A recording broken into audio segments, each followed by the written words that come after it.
Welcome to Python life YouTube channel.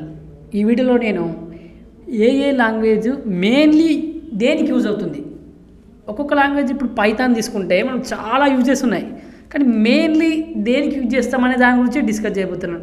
మళ్ళీ మీరు ఇక్కడ కింద కామెంట్ చేయకండి అన్న పైథాన్ దీనికి యూజ్ అవుతుంది కదా, మళ్ళీ దీనికి యూజ్ అవుతుంది కదా, డాటా సైన్స్ యూజ్ అవుతుంది కదా, మెషిన్ లెర్నింగ్కి యూజ్ అవుతుంది కదా, ఏఐకి యూజ్ అవుతుంది కదా, అలా కాదు. నేను ఓన్లీ ఇక్కడ ఏం చెప్పాను, ఒక లాంగ్వేజ్ మెయిన్లీ దేనికి యూజ్ చేస్తాం. ఇప్పుడు పైథాన్ ఉంటుంది, ఆర్ ఉంటుంది.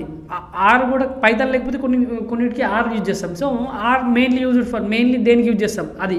సో ఒక్కొక్క లాంగ్వేజ్ మెయిన్గా దేనిలో యూజ్ చేస్తాం, దేనికోసం యూజ్ చేస్తాం అనే దాని గురించి ఈ వీడియోలో డిస్కస్ చేయబోతున్నాను. సో మీకు కూడా దేనికి ఒక లాంగ్వేజ్ దేనికోసం యూజ్ చేస్తున్నాం అనే ఒక క్లియర్ పిక్చర్ వస్తుంది, మీకు కూడా అర్థమవుతుందని ఈ వీడియో చేశాను. సో చూద్దాం. First Python used for, Python mainly used for దేనికి, మెషిన్ లెర్నింగ్. మరి అన్న మీరు పైథాన్ యూజ్ చేసి డాటా సైన్స్ వెళ్ళొచ్చు కదా, తర్వాత పైథాన్ యూజ్ చేసి ఏఐ సైడ్ ఇవన్నీ వెళ్ళొచ్చు కదా అంటే అవునండి, వెబ్ డెవలప్మెంట్ సైడ్ కూడా వెళ్ళొచ్చు. సో నేనేమంటున్నానంటే ఇక్కడ మెయిన్లీ దేనికి యూజ్ చేస్తాం అని దాని గురించి ఇక్కడ డిస్కస్ చేయబోతున్నాను. కాబట్టి ఈ వీడియోలో Python mainly used for machine learning, machine learning కోసం యూజ్ చేస్తాం పైథాన్ మెయిన్గా.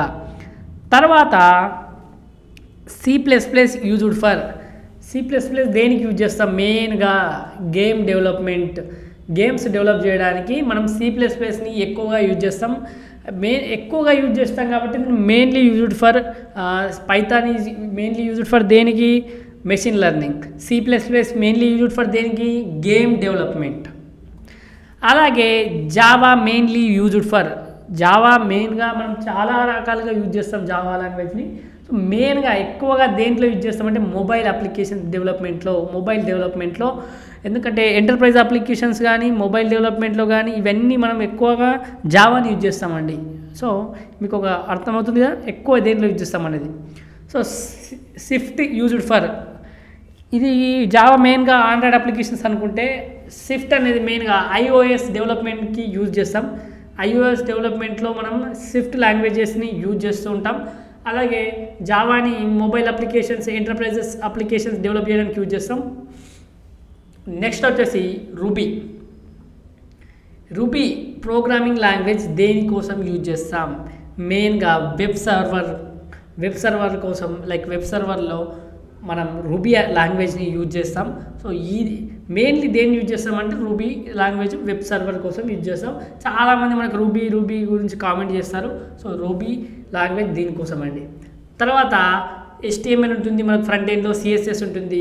సో మనం HTML దేనికి, ఎక్కడెక్కడ ఏం వర్డ్స్ యూజ్ చేయాలి, ఎక్కడెక్కడ రాయాలని యూజ్ చేస్తాం. CSS దేనికి, స్టైలింగ్ చేయడానికి. ఆ వర్డ్ ఇప్పుడు వర్డ్స్ ఉన్నాయి, మనం ఒకటి రాసాం పైథాన్ లైఫ్ అని రాస్తే అక్కడ మనం పైథాన్ లైఫ్కి ఏ ఫంట్ స్టైల్ యూజ్ చేయాలి, ఏ కలరింగ్ ఇట్లా యూజ్ ఉంటాయి కదా, స్టైలింగ్ యూజ్ చేయడానికి CSS అనేది యూజ్ అవుతుంది. మీకు ఆల్రెడీ తెలిసి ఉంటుంది CSS గురించి చాలామందికి, అయినా చెప్తున్నాను. CSS used for styling.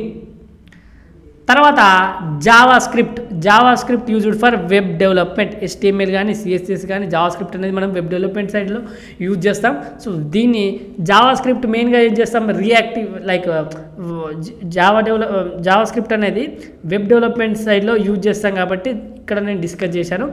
అలాగే Go language used for, Go language దేంట్లో యూజ్ చేస్తాం, క్లౌడ్ అండ్ సర్వర్ సైడ్లో యూజ్ చేస్తాం మనం గో లాంగ్వేజ్ని. సో గో లాంగ్వేజ్ ఇక్కడ క్లౌడ్ అండ్ సర్వర్ సైడ్. తర్వాత PHP లాంగ్వేజ్ ఎక్కడ యూజ్ చేస్తామంటే మళ్ళీ అది కూడా వెబ్ డెవలప్మెంట్లో PHP అనే లాంగ్వేజ్ని మనం యూజ్ చేస్తాం. వెబ్ డెవలప్మెంట్ మనం ఏమేమి యూజ్ చేస్తాం, జావా స్క్రిప్ట్ కానీ PHP కూడా యూజ్ చేస్తాం.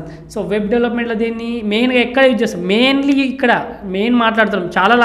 ఒక లాంగ్వేజ్ చాలా విధంగా వాడుకోవచ్చు మనం, కొన్ని యూజెస్ ఉంటాయి. సో ఇక్కడ PHP యూజ్డ్ ఫర్ ఏంటి, వెబ్ డెవలప్మెంట్. అలాగే R used for data science.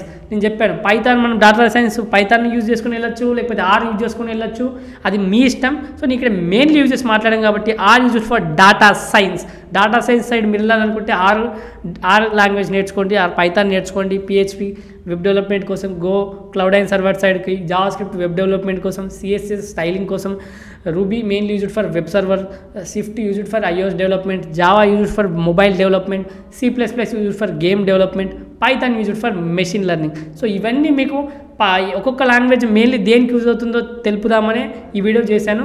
మీకు ఈ వీడియో నచ్చితే లైక్ చేయండి, షేర్ చేయండి, కామెంట్ చేయండి. మన పైథాన్ లైఫ్ యూట్యూబ్ ఛానల్లో 40+ IT ఫుల్ కోర్సెస్ ఫ్రీగా అందిస్తున్నామండి. ఒకసారి చెక్ చేయండి. ఈ ప్లేలిస్ట్ ఉంటుందండి IT full courses in Telugu అని. అలాగే మేము ప్రజెంట్ 3 పెయిడ్ కోర్సెస్ రన్ చేస్తున్నామండి. Python, DevOps, SQL. అలాగే బ్యాచెస్ ఎప్పుడెప్పుడు స్టార్ట్ అవుతుందో కూడా అక్కడ ఉంది. ఒకసారి మీరు pythonlife.in వెబ్సైట్లోకి వెళ్ళి చూస్తే తెలుస్తుందండి. అలాగే full stack Python programming recorded content అవైలబుల్గా ఉందండి. 1999కి అందిస్తున్నాం. EMI ఆప్షన్ కూడా అవైలబుల్గా ఉంది. కామెంట్లో డెమో లింక్ ఉంటుందండి. మీకు డెమో నచ్చితే జాయిన్ కండి.